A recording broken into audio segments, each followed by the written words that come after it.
dia, estimados colegas. Sou eu, mais uma vez, José Franco Martins. Hoje estou cá para falar com vocês sobre um novo tema, que é malária na gravidez. Como tanto plano da apresentação, vamos falar do quadro clínico, vamos falar de como manuseamos uma mulher grávida com malária e qual é o tratamento desta mulher, caso se confirme, né, como estamos a falar de malária, caso se confirme, não é, como é que nós tratamos essa mulher nos seus diferentes, nas suas diferentes etapas de gestação. E o objetivo deste módulo é que os colegas tenham conhecimento sobre as principais formas de apresentação de malária na mulher grávida, que saibam como manusear a mulher grávida, portanto, nos diferentes níveis de assistência, quer do ponto de vista de posto de saúde, centro de saúde de referência, hospital municipal e até um hospital de nível terciário, seja ele regional, provincial ou nacional. E que também tenham conhecimento sobre as principais formulações farmacológicas que são utilizadas, quer no primeiro trimestre, ou seja, quer na primeira metade, como na segunda metade da gestação. Assim sendo, é importante elucidar-vos de que o plasmódio falcíparo é o que geralmente acomete quer as nossas mamás, quer as nossas mulheres, como também as nossas crianças. Mas neste quesito em particular, que estamos a falar da mulher grávida, fazer referência que é o plasmódio falcíparo, que geralmente infecta os eritrócitos. Nestes eritrócitos existem alguns receptores específicos que ligam-se ao tecido placentário e, por esse facto, há uma grande concentração de parasitas que são sequestrados para a placenta. Por esse motivo é que geralmente a mulher grávida, quando tem malária, torna-se assintomática. Mas, no entanto, fazer referência que, para além de às vezes apresentar-se assintomática, quando apresenta alguns sinais e sintomas, são sobretudo aqueles sinais que, embora não sejam patognomônicos de malária e são sintomas sistêmicos, mas são geralmente estes sintomas que estão presentes. Portanto, falo nomeadamente da febre, da dor osteomioarticular, o mal-estar geral, não é? Mas também existem outras formas que, portanto, a grávida apresenta que nos fala a favor de malária. Assim sendo, estou a falar de algumas consequências da malária sobre a gravidez.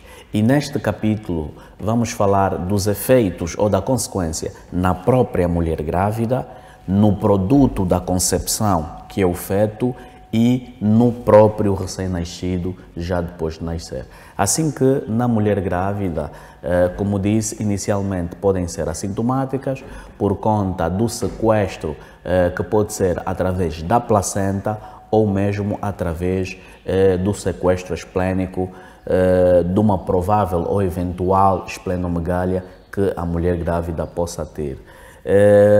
Em termos de morbilidade, as consequências são que a mulher pode ter anemia, pode ter uma doença febril, pode desenvolver malária cerebral, hipoglicemia ou a sepsis puerperal. Portanto, na questão da sepsis puerperal, é aquela mulher que mesmo depois de dar à luz, portanto, os parasitas, portanto, voltam para a corrente sanguínea e a mulher começa então a desenvolver alguns sinais que falam a favor desta sepsis, mas que, no entanto, também está muito ligada à malária. Em relação ainda à mulher grávida, dizer que também as consequências da malária é de, portanto, provocar anemia severa e culminar também com óbito, portanto, a mulher vir a falecer. Em relação ao feto, as consequências podem ser aborto, malária congénita, portanto, como disse, na mulher grávida há uma grande densidade de parasita ao nível da placenta e, através desta membrana, os parasitas passarem para o feto e o feto nascer com malária. Portanto, daí que designamos malária congênita. Pode também apresentar o feto o crescimento intrauterino retardado. O que é que isso significa?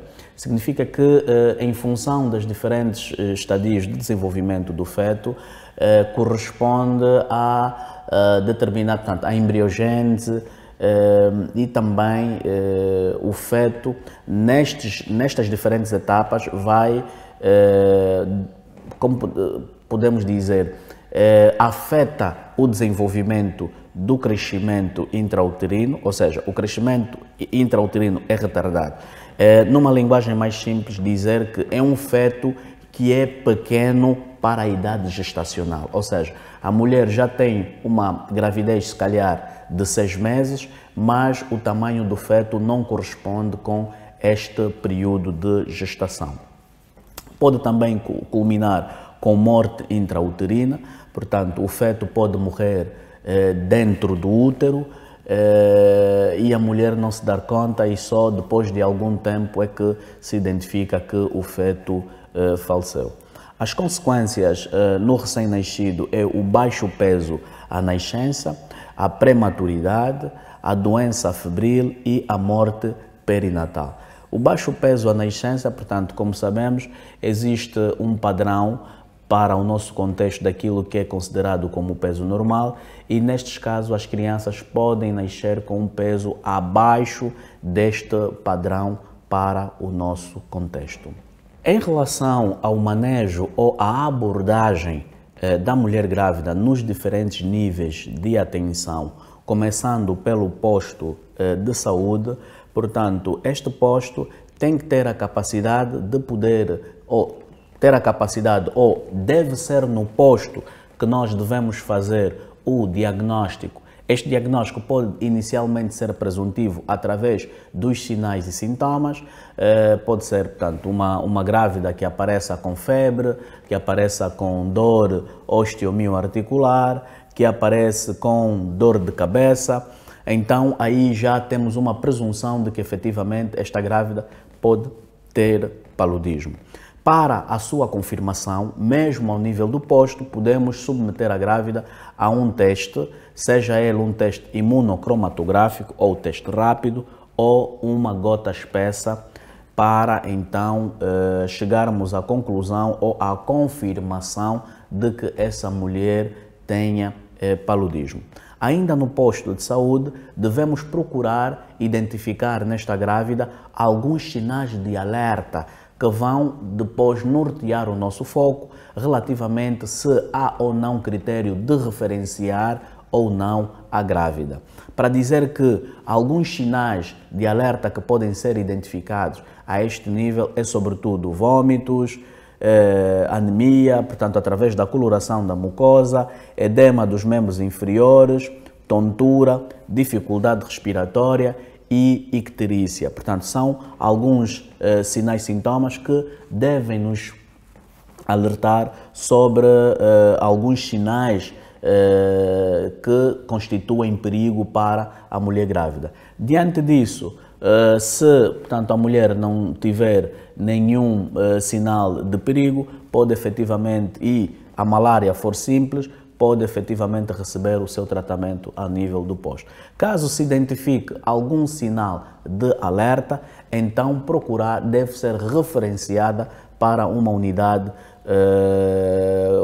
onde ela possa ter uma abordagem diferenciada e multidisciplinar, na perspectiva então de se identificar melhor o que é que está na base do surgimento destes sinais de perigo. Assim que, a nível do centro de saúde, portanto, o diagnóstico deve procurar ser mais aturado e, caso se identifique que a grávida tenha efetivamente estes sinais de perigo ou de alerta, esta grávida deve ser referenciada para um hospital municipal ou para um outro hospital para ser abordada em unidade de cuidados intensivos. Portanto, aí vai-se procurar fazer uma história aturada, vai-se procurar ter todo o aporte laboratorial, todo o parâmetro laboratorial monitorado na perspectiva de identificar efetivamente o que está na base desses sinais de perigo e posteriormente adequar o seu tratamento em função destes achados.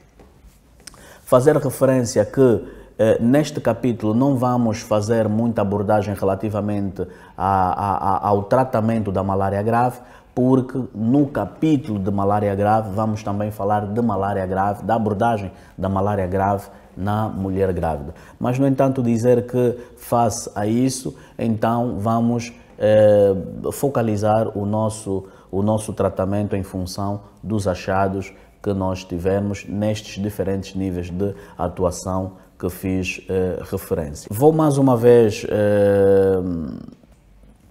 de forma reiterada, dizer que é importante estarmos atentos aos sinais de alerta na mulher grávida, a todos os níveis, posto, centro, hospital municipal e hospitais de nível terciário. Portanto, os sinais de perigo são sobretudo vômitos abundantes que não param, anemia, tontura, dores de cabeça, convulsões ou alteração do nível de consciência ou até mesmo coma e que pode, portanto, esse coma ou alteração do nível de consciência podemos também identificar, portanto, se a grávida aparece com uma certa desorientação, obnubilação, uma sonolência, portanto, todos estes constituem alguns sinais de alerta que nos devem procurar referenciar a grávida para uma unidade mais diferenciada e multidisciplinar. Portanto, eu disse referenciar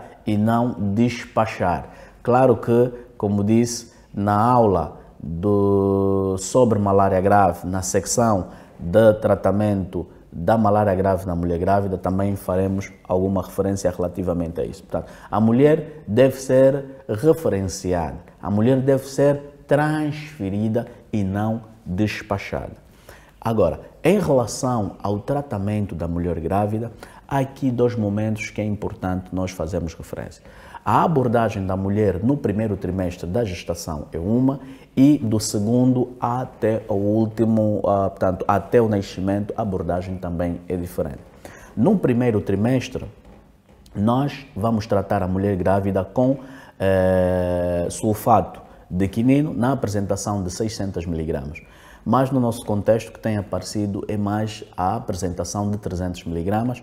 Aí vamos utilizar 2 comprimidos a cada 8 horas durante 7 dias. A este podemos associar a clindamicina na dosagem de 10 mg por quilo de peso diário, dividido em 2 doses, isto é, a cada 12 horas. Do segundo ao terceiro trimestre de gestação, já podemos utilizar a medicação como consta na Política Nacional de Tratamento para os casos simples de malária. Portanto, onde a primeira linha podemos utilizar o arteméter mais lumefantrina, que é o Coartem, em dose fixa.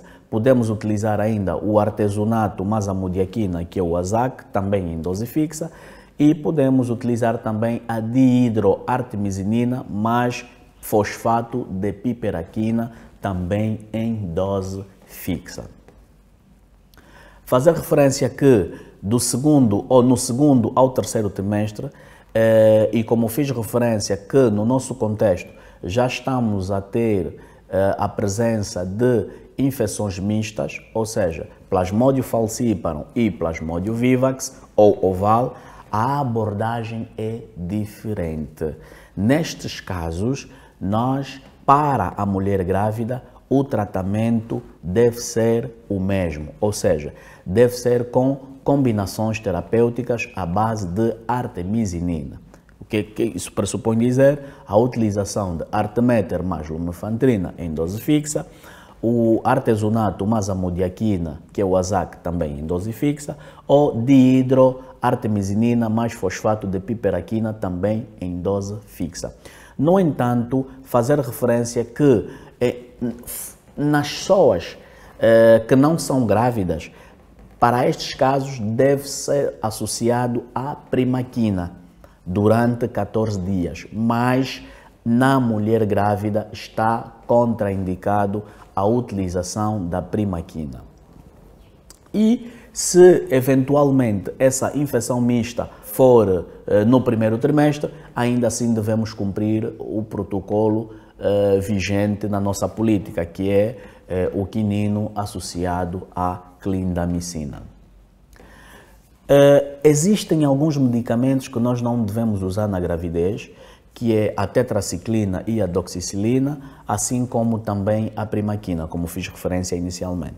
Como é do conhecimento de todos nós, a tetraciclina e a doxicilina provocam alguns efeitos teratogênicos, ou seja, interferem no normal desenvolvimento da criança, particularmente nos órgãos como o músculo, esquelético, dente e, portanto, nos olhos, sobretudo no cristalino e na córnea.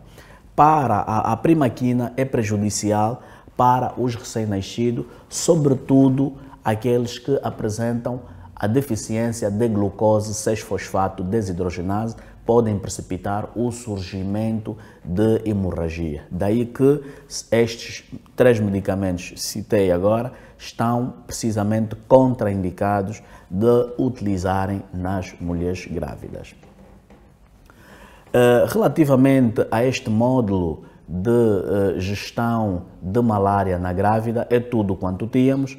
Como fiz referência, a componente ou toda a parte de gestão de malária grave na mulher grávida, vamos também apresentá-la quando fazermos a apresentação ou darmos a aula sobre gestão de malária grave. Muito obrigado.